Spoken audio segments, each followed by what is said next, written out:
بسم اللہ الرحمن الرحیم۔ السلام علیکم۔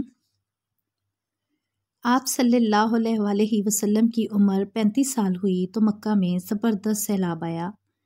قریش نے سیلاب سے محفوظ رہنے کے لیے ایک بند بنا رکھا تھا، مگر یہ سیلاب اس قدر زبردست تھا کہ بند توڑ کر کعبے میں داخل ہو گیا۔ پانی کے زبردست ریلے اور پانی کے اندر جمع ہونے کی وجہ سے کعبے کی دیواروں میں شگاف پڑ گئے۔ اس سے پہلے ایک مرتبہ یہ دیواریں آگ لگ جانے کی وجہ سے کمزور ہو چکی تھیں، اور یہ واقعہ اس طرح ہوا تھا کہ ایک مرتبہ کوئی عورت کعبے کو دھونی دے رہی تھی کہ اس آگ میں سے ایک چنگاری اڑ کر کعبے کے پردوں تک پہنچ گئی۔ اس سے پردوں کو آگ لگ گئی اور دیواریں تک جل گئیں۔ اس طرح دیواریں بہت کمزور ہو گئی تھیں۔ یہی وجہ تھی کہ سیلاب نے ان کو کمزور دیواروں میں شگاف کر دیے۔ سیدنا ابراہیم علیہ السلام نے کعبے کی جو دیواریں اٹھائی تھیں وہ 9 گز اونچی تھیں۔ ان پر چھت نہیں تھی۔ لوگ کعبے کے لیے نذرانے وغیرہ لاتے تھے۔ یہ نذرانے کپڑے اور خوشبوئیں وغیرہ ہوتی تھیں۔ کعبے کے اندر جو کنواں تھا، یہ سب نذرانے اس کنویں میں ڈال دیے جاتے تھے۔ کنواں اندرونی حصے میں دائیں طرف تھا۔ اس کو کعبے کا خزانہ کہا جاتا تھا۔ کعبے کے خزانے کو ایک مرتبہ ایک چور نے چرانے کی کوشش کی۔ چور کنویں ہی میں مر گیا۔ اس کے بعد اللہ تعالیٰ نے اس کی حفاظت کے لیے ایک سانپ کو مقرر کر دیا۔ یہ سانپ کنویں کی منڈیر پر بیٹھا رہتا تھا، کسی کو خزانے کے نزدیک نہیں آنے دیتا تھا۔ قریش بھی اس سے خوف زدہ رہتے تھے۔ اب جب کہ کعبے کی دیواروں میں شگاف پڑ گئے اور نئے سرے سے اس کی تعمیر کا مسئلہ پیش آیا تو اللہ تعالیٰ نے ایک پرندے کو بھیجا، وہ اس سانپ کو اٹھا لے گیا۔ یہ دیکھ کر قریش کے لوگ بہت خوش ہوئے۔ اب انہوں نے نئے سرے سے کعبے کی تعمیر کا فیصلہ کر لیا اور پروگرام بنایا کہ بنیادیں مضبوط بنا کر دیواروں کو زیادہ اونچا اٹھایا جائے۔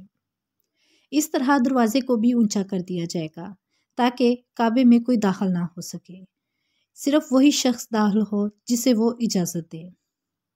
اب انہوں نے پتھر جمع کیے۔ ہر قبیلہ اپنے حصے کے پتھر الگ جمع کر رہا تھا۔ چندہ بھی جمع کیا گیا۔ چندے میں انہوں نے پاک کمائی دی، ناپاک کمائی نہیں دی۔ مثلاً طوائفوں کی آمدنی، سود کی کمائی، دوسروں کا مال غصب کر کے حاصل کی گئی دولت چندے میں نہیں دی، اور پاک کمائی انہوں نے بلا وجہ نہیں دی تھی۔ ایک خاص واقعہ پیش آیا تھا جس سے وہ اس نتیجے پر پہنچے تھے کہ اس کام میں صرف پاک کمائی لگائی جائے گی۔ وہ واقعہ یوں تھا، ایک قریشی سردار ابو وہب عمرو بن عابد نے جب یہ کام شروع کرنے کے لیے ایک پتھر اٹھایا تو پتھر اس کے ہاتھ سے نکل کر پھر اسی جگہ پہنچ گیا جہاں سے اسے اٹھایا گیا تھا۔ اس پر قریشی حیران و پریشان ہوئے۔ آخر خود وہب کھڑا ہوا اور بولا، اے گروہ قریش، کعبے کی بنیادوں میں سوائے پاک مال کے کوئی دوسرا مال شامل مت کرنا۔ بیت اللہ کی تعمیر میں کسی بدکار عورت کی کمائی، سود کی کمائی یا زبردستی حاصل کی گئی دولت ہرگز شامل نہ کرنا۔ یہ وہب نبی کریم صلی اللہ علیہ وآلہ وسلم کے والد حضرت عبداللہ کا ماموں تھا اور اپنی قوم میں ایک شریف آدمی تھا۔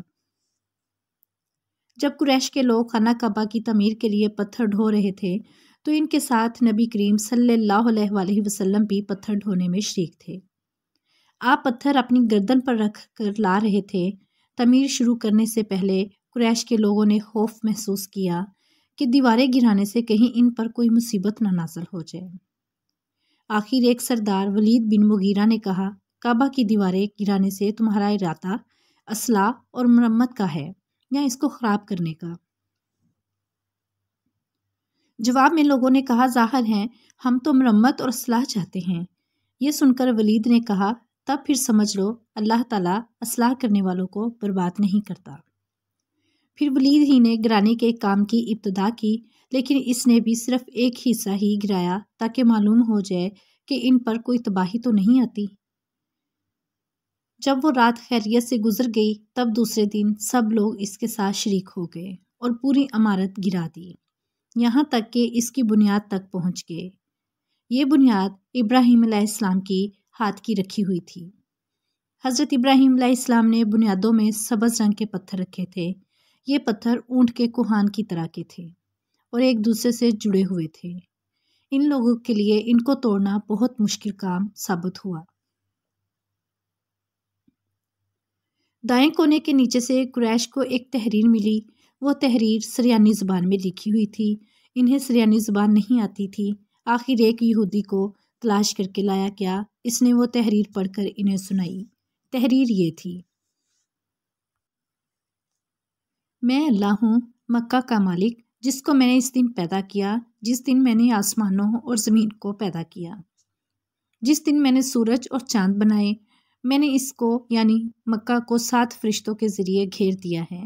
اس کی عظمت اس وقت تک ختم نہیں ہوگی جب تک کہ اس کے دونوں طرف پہاڑ موجود ہیں۔ ان پہاڑوں سے مراد ایک تو ابو قیس پہاڑ ہیں جو کہ صفا پہاڑی کے سامنے ہیں، اور دوسرا کیکان پہاڑ ہیں جو مکہ کے قریب ہیں اور جس کا رخ ابو قیس پہاڑ کی طرف ہے۔ اور یہ شہر اپنے باشندوں کے لیے پانی اور دودھ کے لحاظ سے بہت بابرکت اور نفع والا ہے۔ یہ پہلی تحریر تھی۔ دوسری مقام ابراہیم سے ملی۔ اس میں لکھا تھا: مکہ اللہ تعالیٰ کا محترم اور معظم شہر ہے۔ اس کا رزق 3 راستوں سے اس میں آتا ہے۔ یہاں 3 راستوں سے مراد قریش کے 3 تجارتی راستے ہیں۔ ان راستوں سے قافلے آتے جاتے تھے۔ تیسری تحریر اس سے کچھ فاصلے سے ملی۔ اس میں لکھا تھا: جو بھلائی بوئے گا لوگ اس پر رشک کریں گے، یعنی اس جیسا بننے کی کوشش کریں گے، اور جو شخص رسوائی بوئے گا وہ رسوائی اور ندامت پائے گا۔ تم برائیاں کر کے بھلائی کی آس لگاتے ہو۔ ہاں، یہ ایسا ہی ہے جیسے کیکر یعنی کانٹے دار درخت میں کوئی انگور تلاش کرے۔ یہ تحریر کعبے کے اندر پتھر پر کھدائی ہوئی ملی۔ کعبے کی تعمیر کے سلسلے میں قریش کو پتھروں کے علاوہ لکڑی کی بھی ضرورت تھی۔ چھت اور دیواروں میں لکڑی کی ضرورت تھی۔ لکڑی کا مسئلہ اس طرح حل ہوا کہ ایک جہاز عرب کے ساحل سے آ کر ٹکرایا، مگر آج اس مقام کو جدہ کا ساحل کہا جاتا ہے۔ یہ پہلے مکہ کا ساحل کہلاتا تھا، اس لیے کہ مکہ کا قریب ترین ساحل یہی تھا۔ ساحل سے ٹکرا کر جہاز ٹوٹ گیا۔ وہ جہاز کسی رومی تاجر کا تھا۔ اس جہاز میں شاہ روم کے لیے سنگ مرمر، لکڑی اور لوہے کا سامان لے جایا جا رہا تھا۔ قریش کو اس جہاز کے بارے میں پتہ چلا تو یہ لوگ وہاں پہنچے اور ان لوگوں سے لکڑی خرید لی۔ اس طرح چھت کی تعمیر میں اس لکڑی کو استعمال کیا گیا۔ آخر خانہ کعبہ کی تعمیر کا کام حجرہ اسود تک پہنچ گیا۔